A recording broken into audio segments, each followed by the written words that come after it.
साक्षी ने हाल ही में एमबीबीएस की डिग्री पूरी करके ममता सरोगेसी क्लिनिक में बतौर इंटर्न काम शुरू किया था। बच्चों से साक्षी को खास लगाव था, इसलिए जब सरोगेसी क्लिनिक के जच्चा बच्चा वार्ड का कार्यभार उसे सौंपा गया तो उसकी खुशी की सीमा नहीं रही।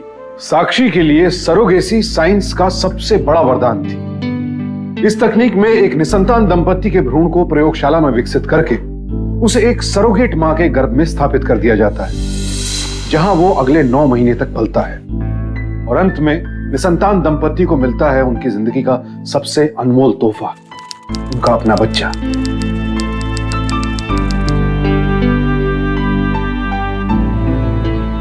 थैंक यू सो मच, ये सब आपकी वजह से हुआ।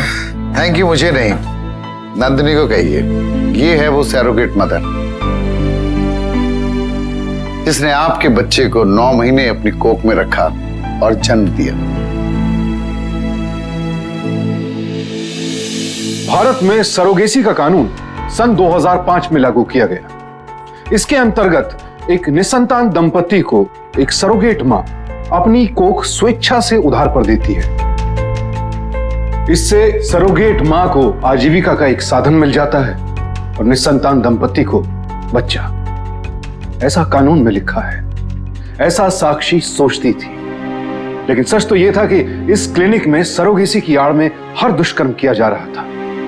सरोगेसी से जुड़े सारे कानूनों का उल्लंघन करके एक बाजार की तरह नन्ही जानों की खरीद फरोख्त की जा रही थी। सरोगेट माओं के साथ जानवरों से भी बदतर सलूक किया जा रहा था।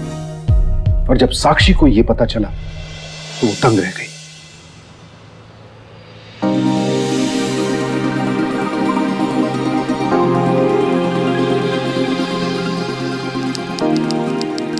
और डॉक्टर साक्षी, कैसा रहा तुम्हारा पहला ऑपरेशन? क्या कहूँ मामा जी, इट वॉज अमेजिंग। इससे अच्छा और कोई काम तो दुनिया में हो ही नहीं सकता मामा जी।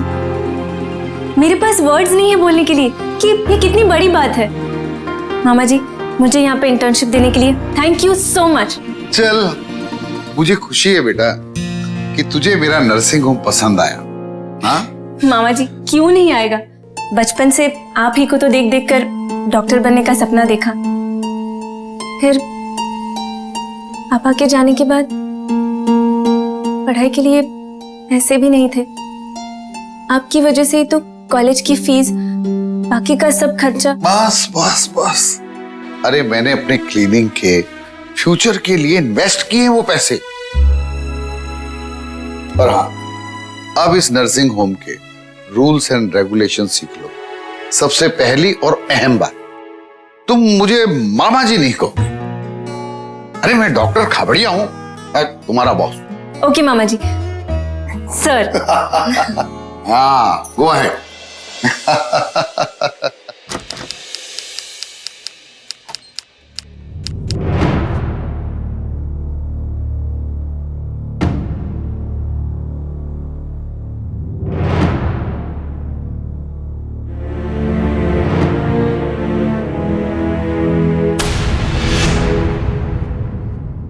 Nurse, what boy? अरे અહીંયા કોઈ નથી।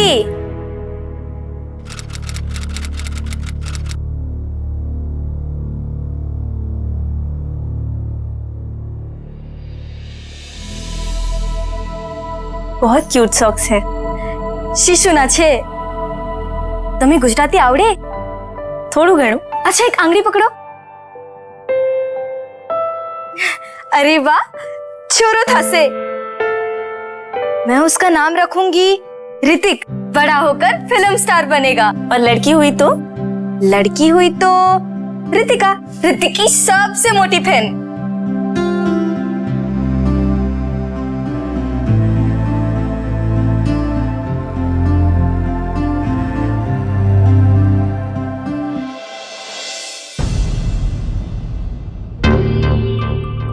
गुंजन का 8वां महीना चल रहा है, लेकिन इसका हीमोग्लोबिन तो बहुत कम है।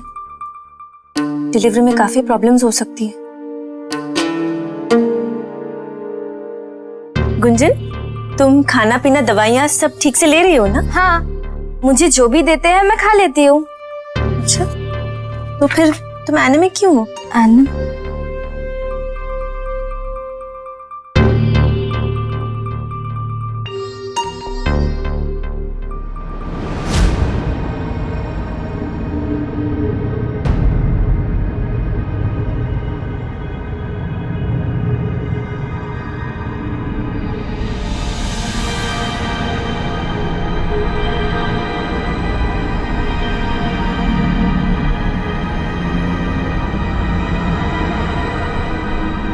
गुंजन, इस वार्ड की सफाई नहीं होती क्या?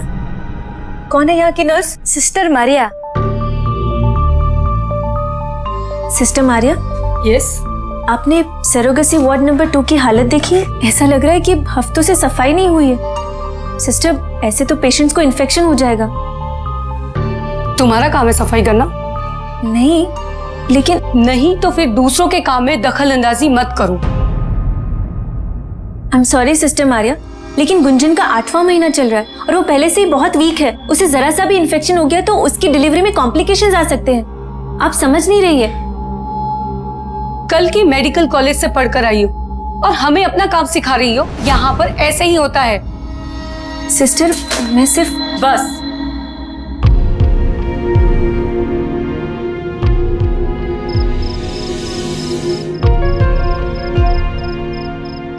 आज मैंने सरोगेसी वार्ड 2 में काम शुरू किया। सिस्टर मारिया के दर्शन हुए। बड़ी खड़ूस है, ऊपर से कामचोर भी, बिल्कुल कॉलेज के प्रिंसिपल जैसे। सोचा मामा जी से उसकी शिकायत कर दूं, पर फिर सोचा कि प्रोफेशनल फील्ड में ऐसे लोग तो मिलते रहेंगे, इनसे डील करना मुझे ही सीखना पड़ेगा।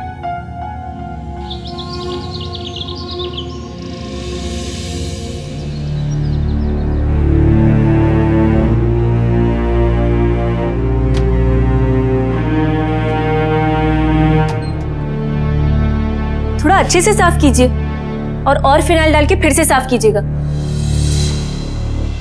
सारे कामचोर हैं यहाँ पे। ડોક્ટર બેન, good morning. Good morning Gunjan. लागे छे आ वर्षे बहुत ठंडी पड़से, तभी तो शिशु के लिए मोजे बना रही हूँ।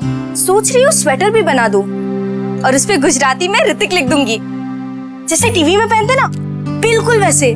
केटलो मस्त लागे ना। पर क्या फायदा, शिशु को तो नई माँ मिल जाएगी। पिछले 3 बार भी यही हुआ।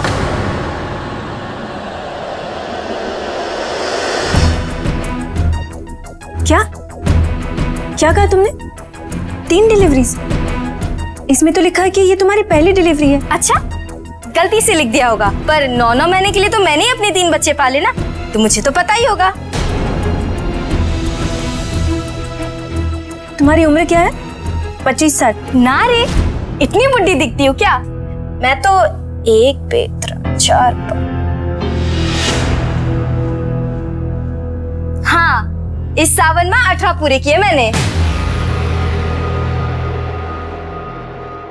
सर, हॉस्पिटल का स्टाफ अपना काम ठीक तरह से नहीं कर रहा है। सर, इस फाइल में सारी इंफॉर्मेशन गलत है। Number of surrogacies, date of birth, age, everything. Sir, Gunjan सिर्फ 18 साल की है, इसमें 25 साल लिखा है।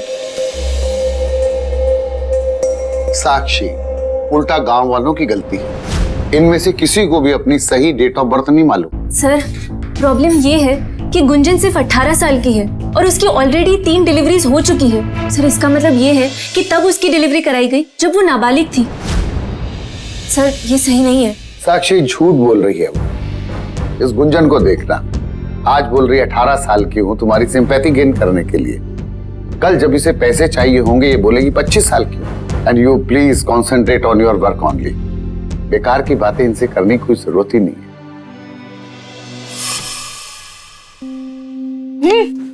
डॉक्टर बेन, मेरी बात थेपले लाइए, खाओगे? लो ना।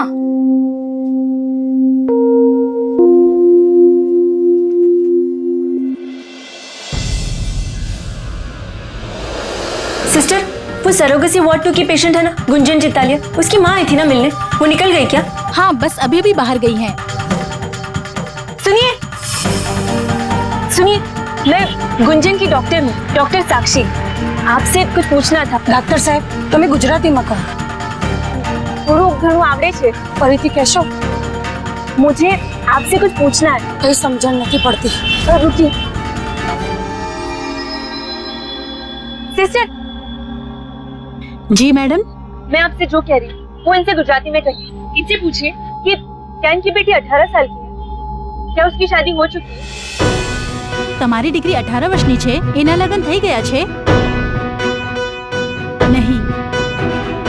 अच्छा इनसे पूछिए कि क्या ये जानती है कि कानून के हिसाब से सरोगेट मदर बनने के लिए औरत का शादीशुदा और पहले से 2 बच्चे होना जरूरी है। आप पैसे के लिए गुंजन की जान खतरे में डाल दी और साथ ही कानूनन जुर्म भी कर रही। आपने मामा जी से झूठ बोलकर अच्छा नहीं किया।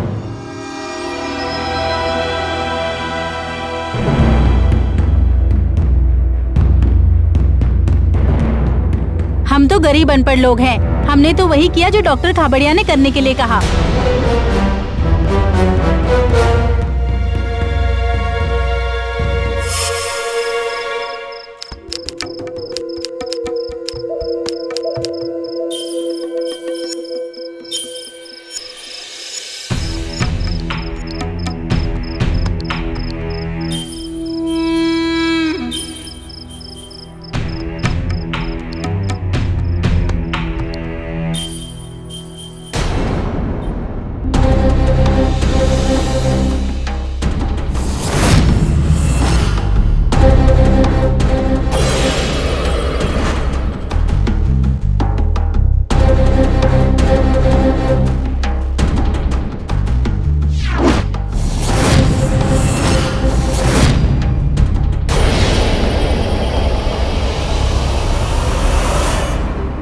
ये कैसे हो सकता है? गुंजन की पिछले 3 सालों में 3 प्रेगनेंसीज और हर फॉर्म में उसकी एज 25 साल। साल बदल जाते हैं पर उम्र वही। सारे फॉर्म्स पर मामा जी के सिग्नेचर्स और ऊपर से हर फॉर्म पर लिखा है कि ये उसकी फर्स्ट सरोगेसी है।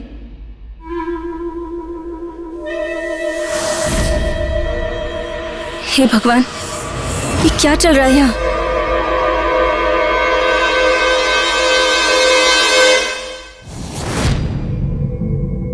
ये लाइट किसने ऑन की?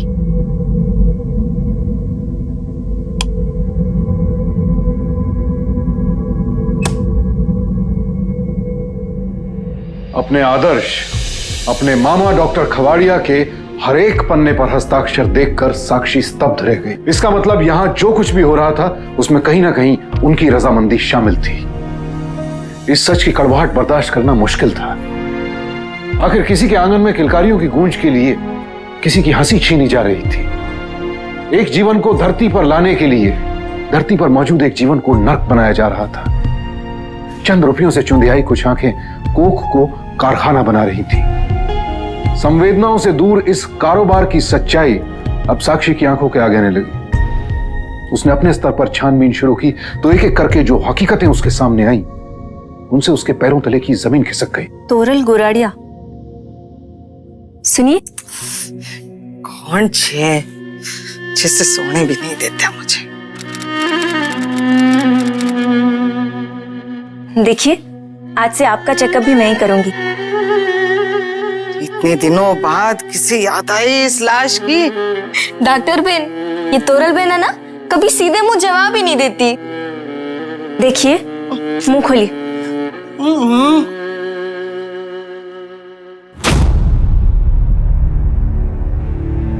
आपके हाथ में कितना स्किन इन्फेक्शन हो गया है। वार्ड बॉय ने बेडशीट चेंज नहीं की? ए गुंजन, इस कलयुग में ये हरिश्चंद्र की बेटी कहाँ से आ गई? देखिए, आपकी प्रॉब्लम क्या है? मैं आपकी मदद करना चाहती हूँ और आप है कि सुन ही नहीं रही है। तू मेरी मदद करेगी? हाँ, मैं आपकी तरह मजाक नहीं करती।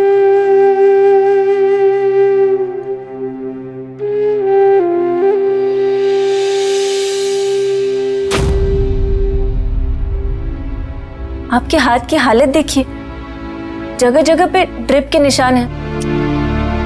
लगा दे किधर भी। अब इस देह को किसी भी इंजेक्शन से फर्क नहीं पड़ता।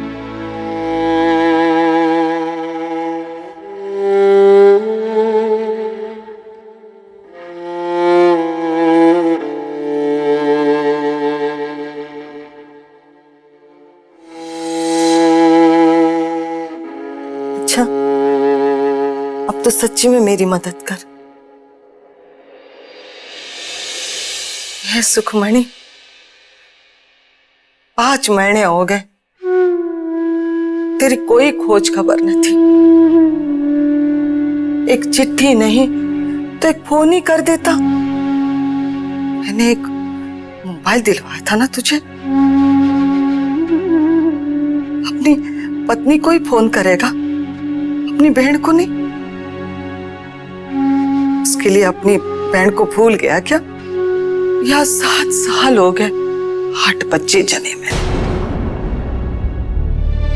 पिछली बार तो गर्भपात हो गया, मुझे याद नहीं।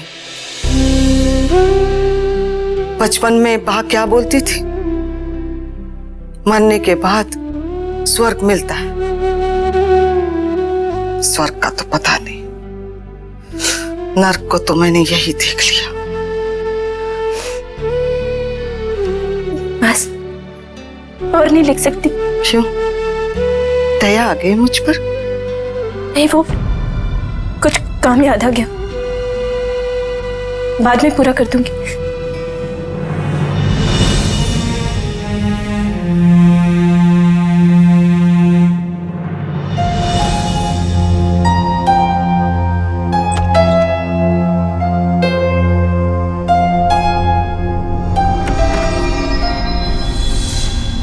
मामा जी, आपने सरोगेसी वार्ड 2 में तोरल बहन का हाल देखा है? वो पिछले 7 साल से यहीं पड़ी है।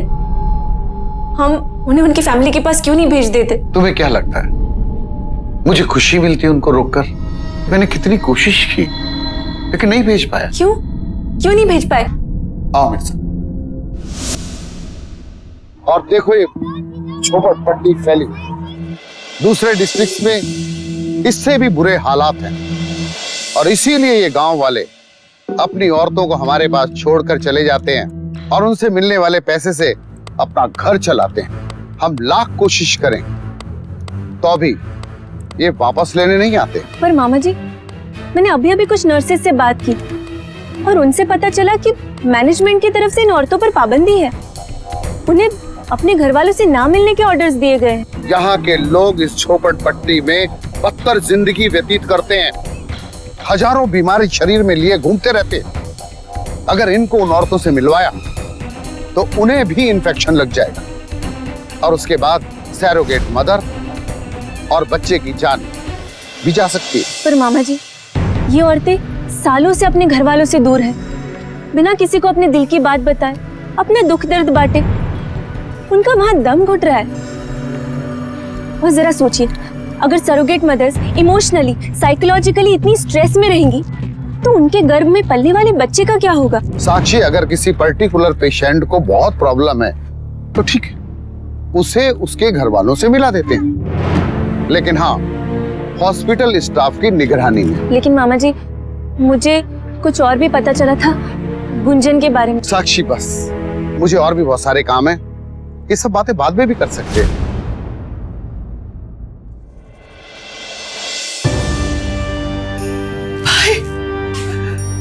भाई सुकुमनी, अपनी बहन की याद आ गई तुझे?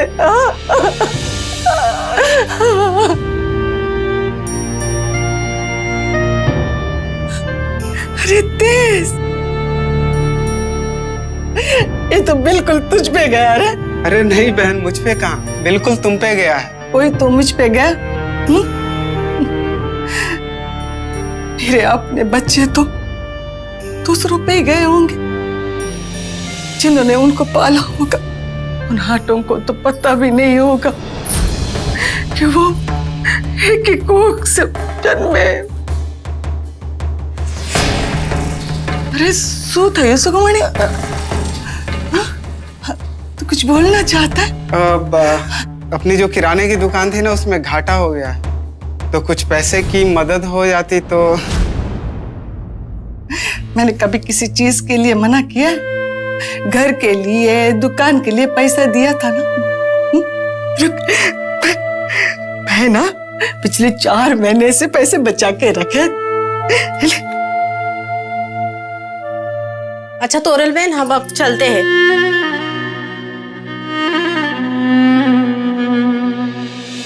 चलिए।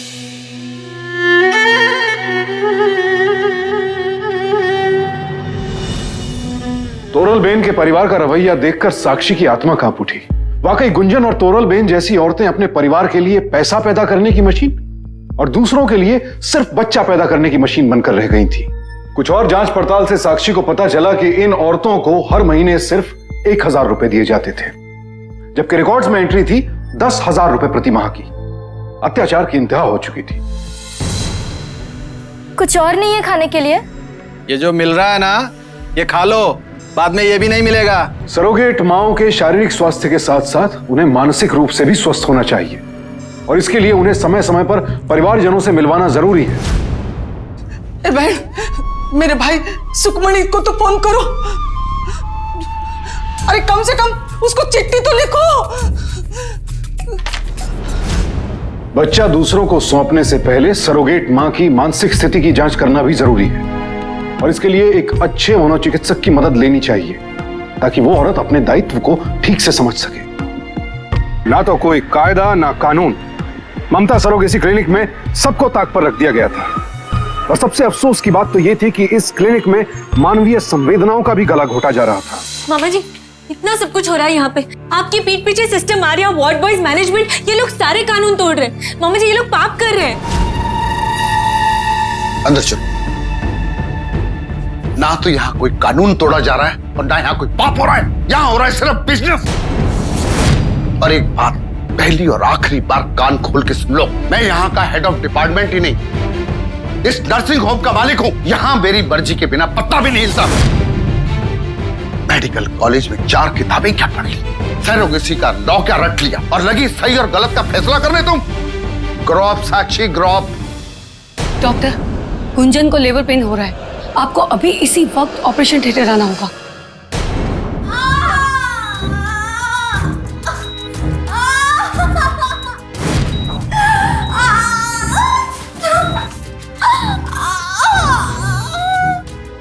एनेस्थीसिया।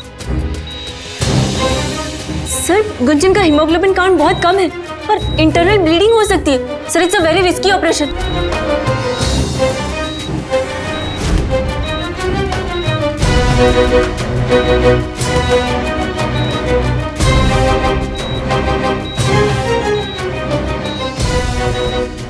सर बहुत ब्लीडिंग हो रहा है। डॉक्टर खवाड़िया, इसकी हालत बहुत नाजुक है। सर, इसकी जान भी जा सकती है। चुप, बिल्कुल चुप। तुम्हें कुछ मालूम नहीं। मुझे 27 साल का एक्सपीरियंस है। नए नए ट्रेनी आके मुझे बताएंगे कि मुझे क्या करना चाहिए और क्या नहीं करना चाहिए। चुपचाप खड़ी रहो, मैं तुमसे बाद में बात करूंगा।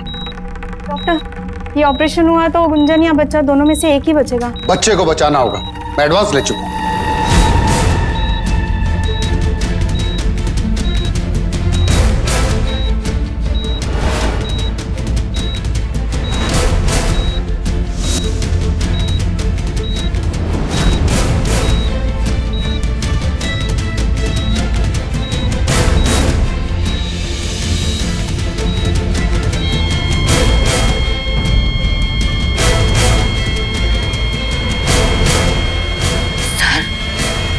She's dead.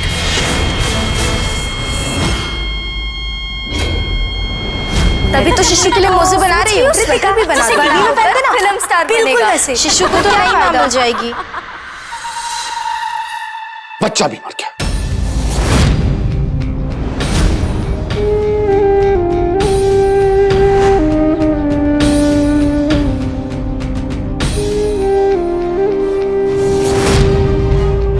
ये दोनों मरे नहीं है, उन्हें आपने मारा।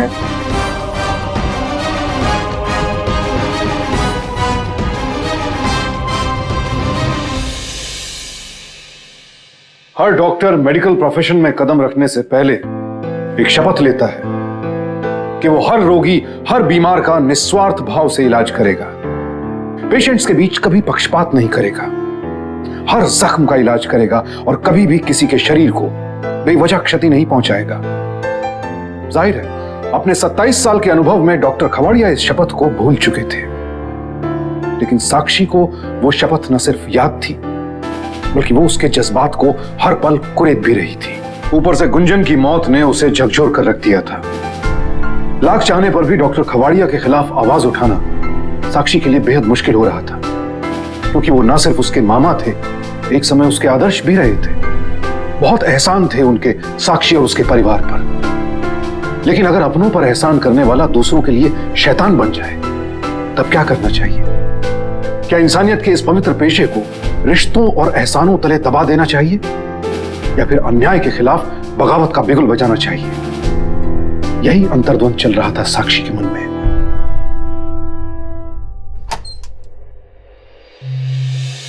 बहुत क्यूट सॉक्स है, शिशु नाचे। मैं उसका नाम रखूंगी ऋतिक। बड़े होकर बहुत बड़ा फिल्म स्टार बनेगा। ए डॉक्टर बहन, तो टेंशन मत ले, ये कोई नई बात न थी। थोड़े दिनों के बाद तुझे इसकी आदत पड़ जाएगी। वैसे अगला नंबर मेरा ही है।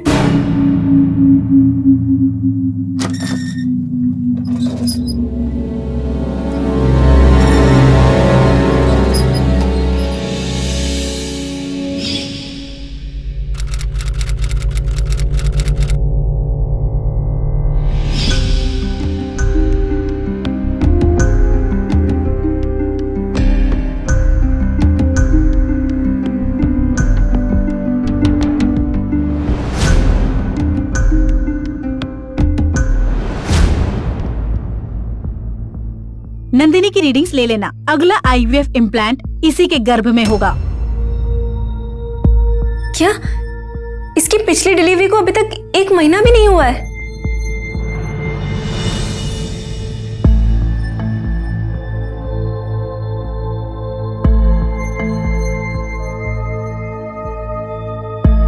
पूरा नाम बताओ अपना। नंदिनी पारेख।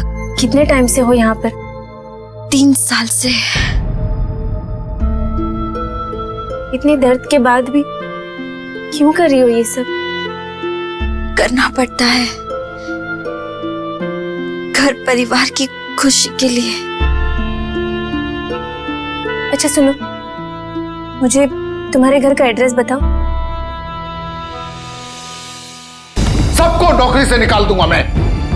बैठे बैठाए 10 लाख रुपए का नुकसान हो गया। लेकिन सर, गुंजन के रहने खाने पीने का खर्च तो सिर्फ 20,000 रुपए हुए थे और उसकी कोई पगार भी नहीं थी।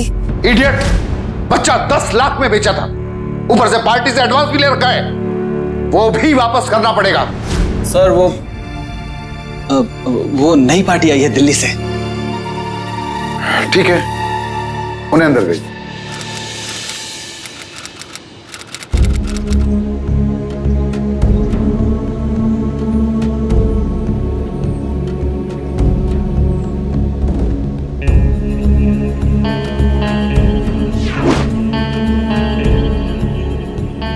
સાંભળો, નંદિનીનું ઘર ક્યાં છે? कवाड़िया साहब, बच्चा पैदा करने की सोच तो ली हमने, पर एक बात ठीक से पल्ले नहीं पड़ी जी। मुझे वो बच्चा मेरी तरह दिखेगा ना? बिल्कुल आपके जैसा ही होगा भाई। मैं आपको एक सैरोगेट मदर दूंगा। आजकल टेक्नोलॉजी बहुत एडवांस हो गई है, अब तो गर्भ में ही पता चल जाता है कि लड़का है या लड़की। एक मिनट जी, देखिए डॉक्टर साहब, लड़का चाहिए जी, खालिस लड़का। बिल्कुल लड़का ही होगा। और अब तो ये भी पता चल जाता है कि उसका रंग रूप कैसा होगा, मतलब गोरा या काला। गोरा चाहिए, एकदम गोरा चिट्टा, बिल्कुल मारे जैसा। पर डॉक्टर साहब, लड़की की माँ कैसी होगी? हमारी एक सैरोगेट मदर रेडी है, नंदिनी। नंदिनी के पति घर पर है। देखिए, आप लोगों को अंदाजा भी नहीं है कि वहां पे नंदिनी के साथ क्या क्या अत्याचार हो रहे हैं। अभी 1 महीने पहले उसने बच्चे को जन्म दिया है और फिर से उसे मशीन की तरह माँ बनने के लिए कहा जा रहा है। ना उसे ढंग का खाना देते हैं, ना ही दवाइयाँ। प्लीज उसे वापस घर बुला लीजिए। मैडम जी, दूसरों का बच्चा जनकर नंदिनी अपवित्र हो चुकी है। क्या? नंदिनी ने ये सब अपनी मर्जी से तो नहीं किया होगा ना? आप लोगों की रजामंदी हुई होगी ना? फिर आप लोग ऐसा कैसे कह सकते हैं? पत्नी है इसकी, धर्म है उसका अपने पति और बच्चों के लिए बलिदान देने का। उसने अपना धर्म निभाया है। और मैडम, अगर उसको घर पे बुला लेंगे तो फिर आसपास के लोग क्या कहेंगे? लोग क्या कहेंगे? जब आपने उसकी कोख का सौदा किया तभी नहीं याद आया कि लोग क्या कहेंगे। मैडम जी, आप नंदिनी से जाकर कहिएगा कि हम कभी कभी उससे मिलने के लिए आ जाएंगे, लेकिन इस घर में लौट कर आने की कोई जरूरत नहीं है।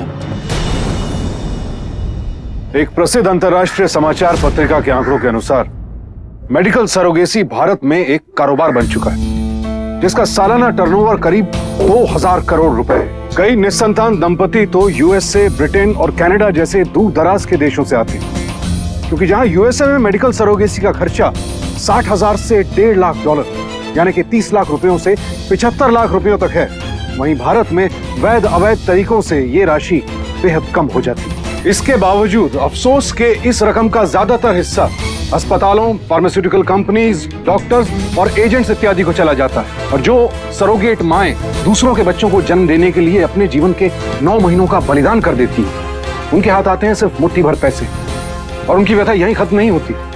अस्पताल से लौटने के बाद समाज उनके चरित्र पर सवालिया निशान खड़ा कर देता है। जिन अपनों के लिए इन्होंने अपने मां होने के एहसास तक को गिरवी रख दिया, वही अपने इन्हें अपनाने में संकोच करने लगते हैं। लिहाजा अब साक्षी के सामने एक नहीं दो चुनौतियां थी। पहली ये कि वो कैसे डॉक्टर खावड़िया की उस काली कैदगाह की काली करतूत का पर्दाफाश करे, और दूसरी ये कि वो कैसे तोरलबेन और नंदिनी जैसी सरोगेट माओं को उनका हक और उनका सम्मान वापस दिलवाए। मैं तुमसे जो कुछ भी पूछ रही हूँ उसका सही सही जवाब देना। जब से तुम इस नर्सिंग होम में आई हो, तुम्हारे साथ क्या क्या हुआ है? डॉक्टर खवाड़िया ने मेरे पति से मुझे 10,000 में खरीदा।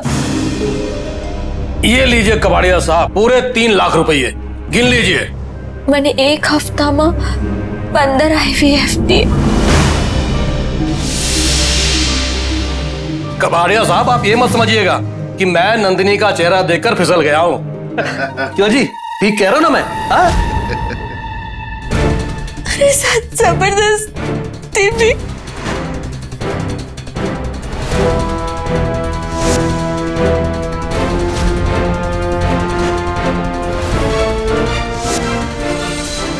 अभी तू क्या मुझे पिक्चर की हीरोइन बनाएगी? नहीं, आपकी जिंदगी की असली पिक्चर दुनिया के सामने लाऊंगी। जी हाँ इंस्पेक्टर, वो नर्सिंग होम नहीं है, नर्क है सर। सर वहाँ पे मेडिकल सरोगेसी की आड़ में औरतों का बुरी तरह से शोषण हो रहा है सर। जच्चा बच्चा दोनों की जान के साथ खिलवाड़ हो रहा है सर। सारे कानून तोड़े जा रहे हैं। लेकिन ये सब कौन करवा रहा है? ना तो यहाँ कोई कानून तोड़ा जा रहा है और ना यहाँ कोई पाप हो रहा है। यहाँ हो रहा है सिर्फ बिजनेस। बच्चे को बचाना होगा, मैं एडवांस ले चुका हूं।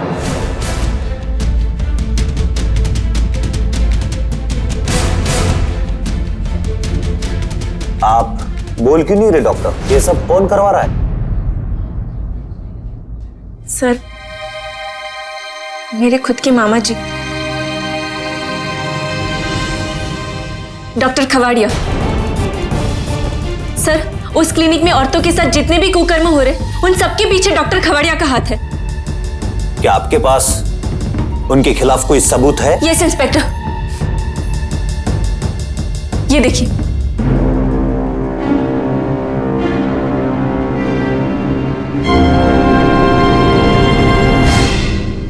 डॉक्टर कवड़िया कहां पे? उन्हें बोलिए पुलिस आई है। डॉक्टर कवड़िया जी, आपके खिलाफ एफआईआर दर्ज कराई गई है। किसने की?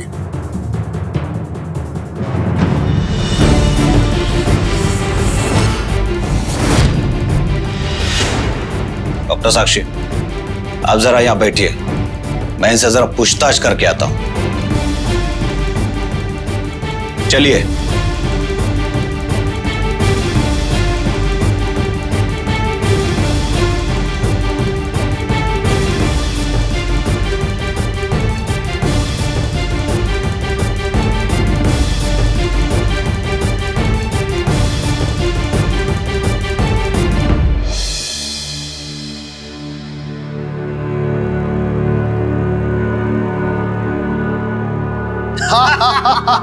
आपकी बार फुर्सत में आओगे? जरूर जरूर।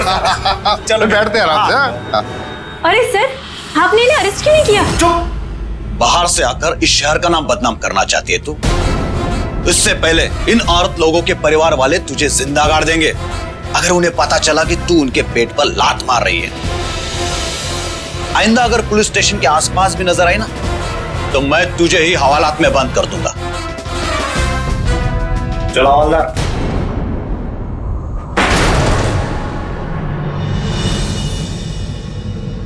मैंने तुम्हें समझाने की बहुत कोशिश की, लेकिन तुम नहीं समझी और लगी मेरा नुकसान करने। मुझे आपसे बात करते हुए घिन आ रही। जब मेरे पैसे लेकर कॉलेज में पढ़ रही थी तब घिन नहीं आ रही थी? अरे मूर्ख मैं था जो सपोले को पाल रहा था। लेकिन एक बात, तुम अभी और इसी वक्त ये नर्सिंग होम और ये शहर छोड़ के जाओगी, वरना जो हाल गुंजन का हुआ वही हाल तेरा होगा।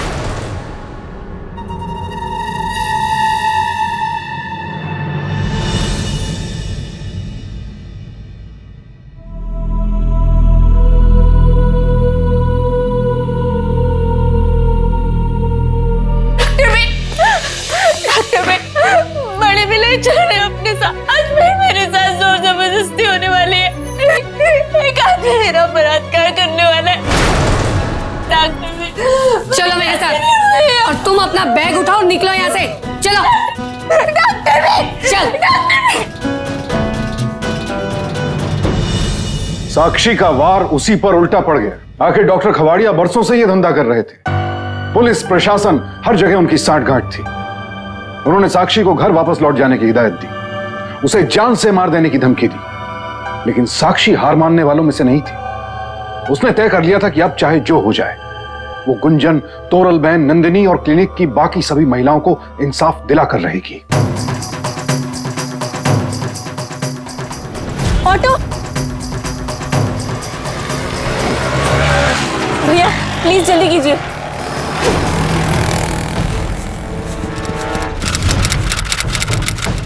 सुनिए, मुझे एसीपी सोलंकी से मिलना है। मैंने अखबार में पढ़ा था कि उन्होंने औरतों के जुर्म के खिलाफ एक सेल बनाया है। कहाँ है? मैडम साहब बिजी है अभी। मैडम ऑफिसर, मुझे आपकी अर्जेंट मदद चाहिए सर। सर मेरे साथ चलिए प्लीज। आपके एक ऑफिसर ने तो कुछ नहीं किया सर। सर एक औरत की। देखिए मैडम, पहले आप अपने इलाके के थाने में रिपोर्ट लिखवाइए, फिर बात करते हैं।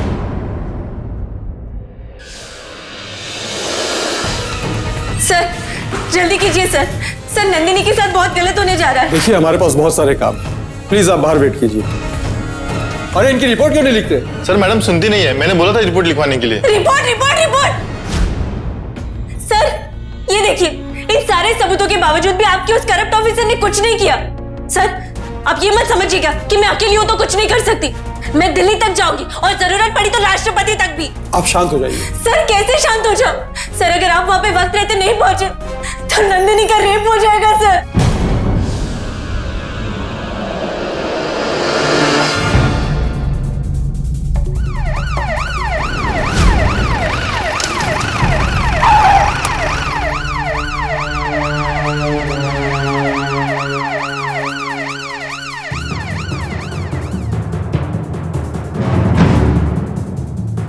सर लगता है आपके उस करप्ट ऑफिसर ने इन लोगों को आपके आने की खबर दे दी, तभी तो कोई नजर नहीं आ रहा है। दीक्षित, क्लिनिक का कोना कोना छान मारो। मूव। Okay sir.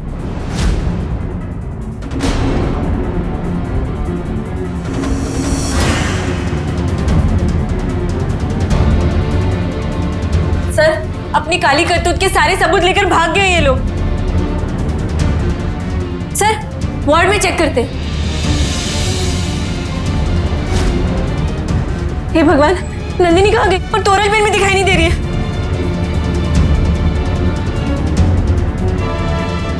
और कहाँ है?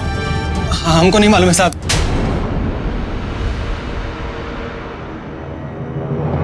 पता खवाड़िया किधर है? डॉक्टर साहब अपनी गाड़ी में निकल गए, लगता है शहर छोड़ के चले गए। क्या? कहाँ गए? और नंदिनी कहाँ है? नंदिनी और तोरल बहन को भी अपने साथ लेके गए।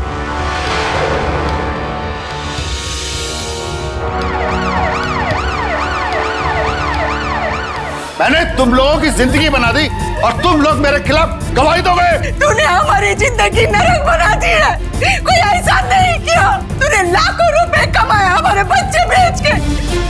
मुंह बंद करने के पैसे चाहिए तुम्हें? कितने पैसे चाहिए बोलो? पैसे के लिए तूने मुझे बेच दिया। तू क्या करे ऐसे पैसे पर?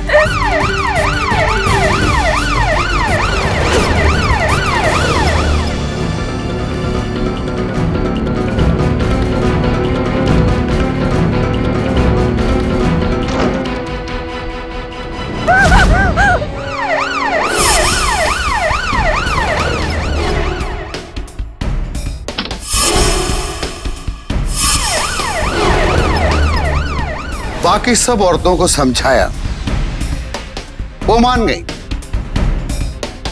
कोई मेरे खिलाफ मुंह नहीं खोलेगा, लेकिन तुम दोनों अड़ी रही, कोई बात नहीं, तुम दोनों का किस्सा खत्म कर देता हूं मैं। और उसके बाद सरोगेसी केस के सारे इल्जाम साक्षी पर डाल दूंगा। साक्षी जाएगी जेल और मैं जाऊंगा अपने नर्सिंग होम। खामड़िया, तू कुछ भी कर ले, अभी तुम्हारे पाप का घड़ा भर गया। मैं मर गई तो भी चलेगा, लेकिन तेरी भांजी तुझे सजा दिलवाएगी। एक समझो।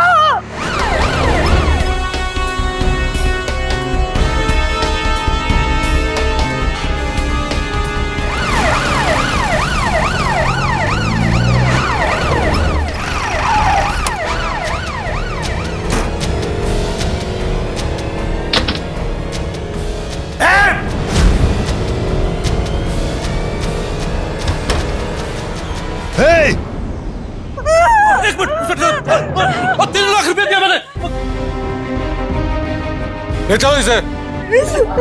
सर, या मामा जी कहलाने के लायक तो आप रहे नहीं, पर आपको जेल भेजने से पहले याद दिलाना चाहती हूँ वो शपथ जो हमें मेडिकल प्रोफेशन में दाखिल होने से पहले दिलवाई जाती है। मिस्टर खवाड़िया, याद कीजिए वो शपथ और जिंदगी भर अपने पापों की सजा भुगतिए। डॉक्टर खवाड़िया को गिरफ्तार कर लिया गया, उन पर मुकदमा चला, उन्हें सजा तो मिली ही, साथ ही साथ मेडिकल काउंसिल ने उनके डॉक्टरी के लाइसेंस को भी रद्द कर दिया। साक्षी के साहस और दृढ़ निश्चय ने एक बहुत बड़े बदलाव को जन्म दिया। एक तरफ तो ममता सरोगेसी क्लिनिक के काले कारोबार पर ताला लगा और दूसरी तरफ उसकी कोशिशों से एक सामाजिक परिवर्तन की शुरुआत हुई। क्योंकि यह केस मीडिया में काफी चर्चा में रहा, इसलिए लोगों में मेडिकल सरोगेसी को लेकर जागरूकता बढ़ी और कुछ स्वयंसेवी संस्थाओं ने भी साक्षी की मुहिम को आगे बढ़ाने के लिए हाथ से हाथ मिलाया। नतीजा, धीरे धीरे सरोगेट माओं को उनका सम्मान वापस मिलने लगा।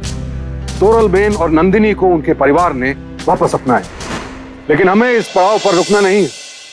साक्षी ने जो मुहिम शुरू की है उसे कायम रखना है। अगर आप सरोगेसी के द्वारा बच्चा चाहते हैं तो जरूर आगे बढ़ें, लेकिन सरोगेट क्लिनिक और उसके कामकाज के तौर तरीकों के बारे में पूरी मालूमात करने के बाद ही ये अहम कदम उठाएं। साथ ही साथ हम केंद्रीय और राज्य सरकारों से भी अपील करते हैं कि आज के हालात को ध्यान में रखते हुए सरोगेसी से जुड़े कानून और सख्त बनाएं और साथ ही एक समिति का गठन भी हो जो देश भर में चल रहे सरोगेसी क्लिनिक्स की नियमित रूप से जांच करे और सरोगेट माओं के हालात पर भी नजर रखे, ताकि सरोगेसी के रूप में इंसानियत को मिला ये वरदान महज एक धंधा बनकर न रह जाए। याद रखिए, जब एक मां सुरक्षित होगी, सुखी होगी, तभी बच्चा भी स्वस्थ होगा। आप सब सावधान रहिए, सुरक्षित रहिए। अब मैं सुशांत सिंह आपसे इजाजत लेता हूं। कल फिर मुलाकात होगी एक और आम हिंदुस्तानी की ऐसी ही एक और साहसी मुहिम के साथ। सावधान इंडिया, इंडिया फाइट्स बैक।